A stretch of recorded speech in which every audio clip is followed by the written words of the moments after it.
Good morning, students. I hope you are all fine. It's our social studies class, and I am your teacher, Sardaut Shukat. Today, we are going to study unit number 12, which is Rights and Responsibilities. This is a very important chapter because it helps us understand how we live in society and what is necessary for a good and safe life. In our daily life, we use many things, but we do not always think carefully about whether they are really necessary or just things we want. This chapter teaches us the difference between needs and wants, which is very important for making good decisions. It also explains that every human being has certain basic needs, such as food, water, and shelter, which are necessary for survival. When people do not get these basic needs, their lives become difficult.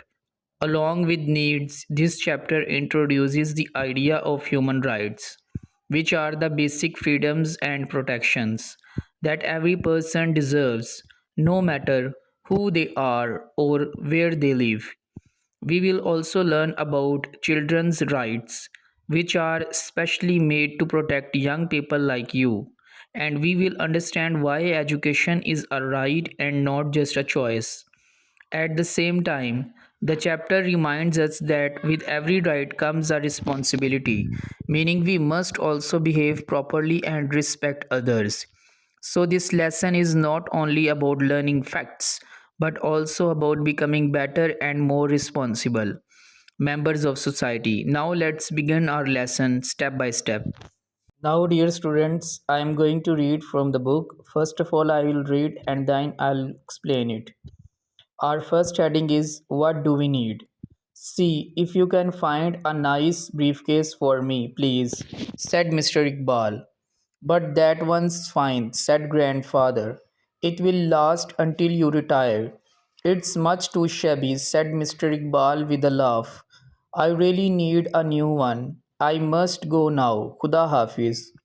Khuda Hafiz called the others. Now, said Mrs. Iqbal. What else do we need?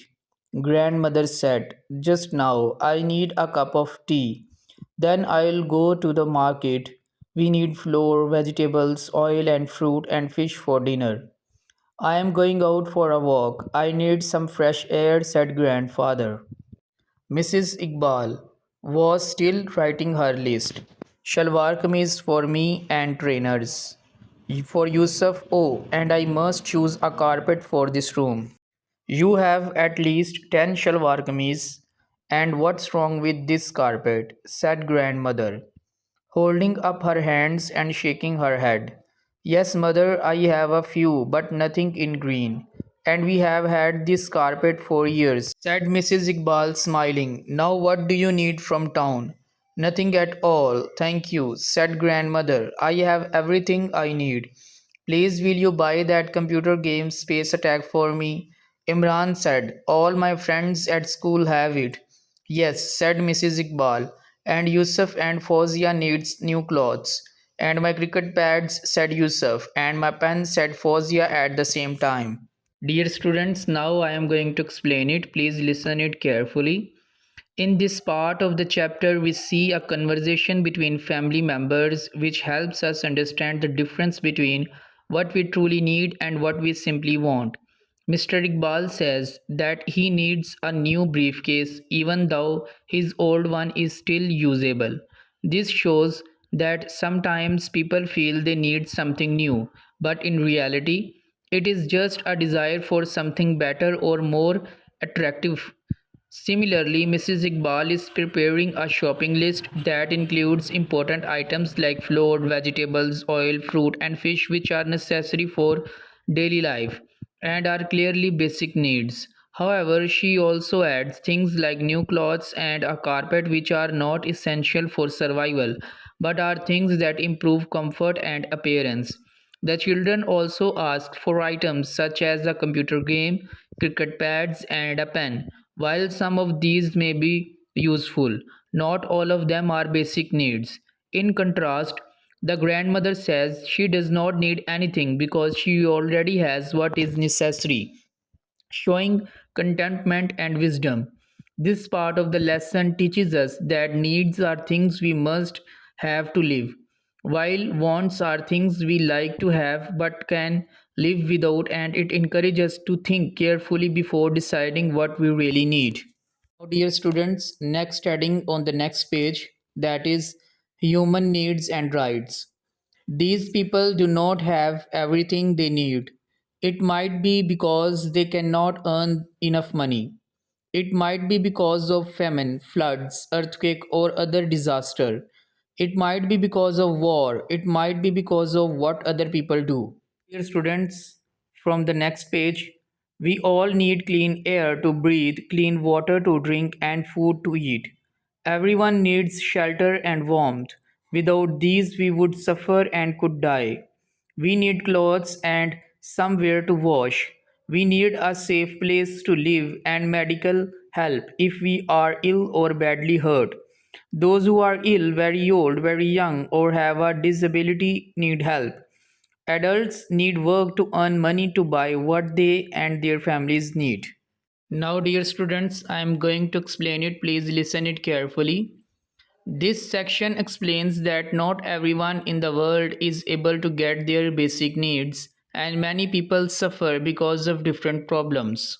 Some people are poor and cannot earn enough money, while others are affected by natural disasters such as floods, earthquakes, or famine. And some suffer because of war or the actions of others. As a result, they may not have enough food, clean water, or a safe place to live. The chapter clearly explains that every human being needs certain basic things to survive, including clean air to breathe, clean water to drink, food to eat, shelter to live in, and warmth to stay safe. Without these basic needs, people can become sick, weak, or even die.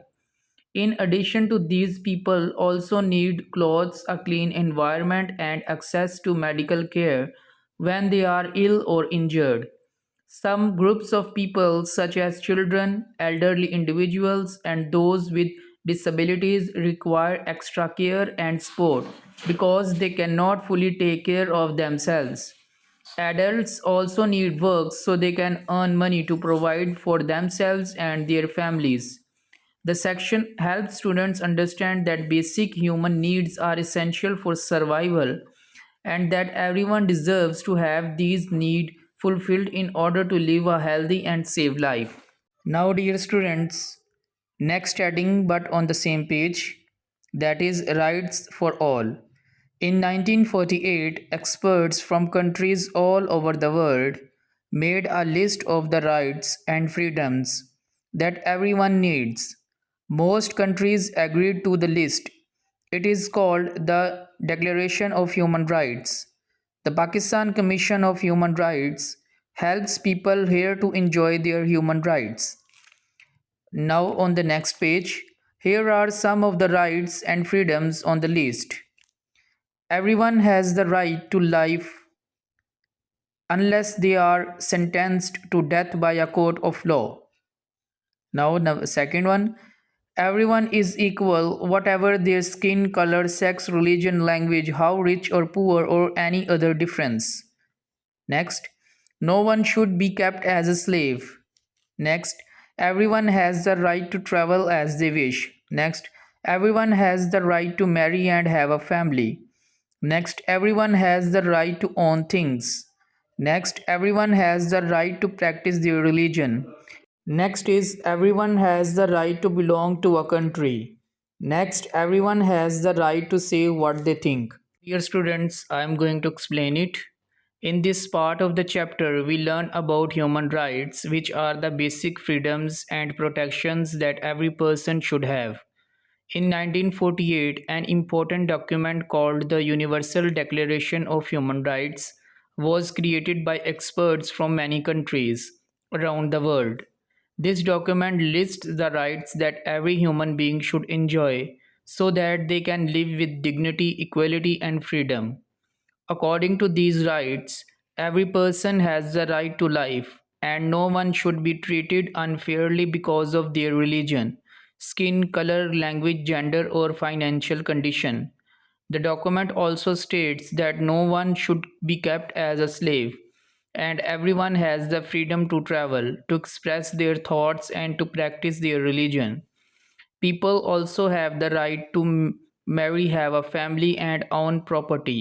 In Pakistan, the Human Rights Commission of Pakistan works to protect these rights and to help people when their rights are not respected. This part of the chapter teaches us that human rights are universal, meaning they belong to every person in the world and they are important for living a fair, free, and respectful life. Now, dear students, another heading from another page: Children's Right. Human rights are for children as well as adults. In 1989, world leaders met to make a special list of children's rights. It counts anyone up to age 17 as a child. Many countries signed the list. Pakistan signed it in September 1990. SPARC helps children here to enjoy their human rights. You have rights, you also have responsibilities, as it is written below. I have a right to clean water, so I should look after this water. I have a right to be listened to, so I should give my opinions politely. I have a right to food, so I should not waste food. I have a right to a home, so I should treat my home with care. I have a right to practice my religion, so I should respect the beliefs of others. We have a right to be safe from harm, so we should not harm others. We have a right to go to school, so we should work hard at school. Students, I am going to explain it. Children also have important rights just like adults. In 1989, world leaders came together to create a special agreement to protect children, and this agreement defines a child as anyone under of age 18. Pakistan accepted this agreement in 1990, showing its commitment to protecting children. The chapter mentions an organization called the Society for the Protection of the Rights of the Child, which works to ensure that children in Pakistan are safe and able to enjoy their rights. These rights include the right to safety, the right to care, the right to education, and the right to grow in a healthy environment. However, the chapter also reminds us that children, like adults, have responsibilities.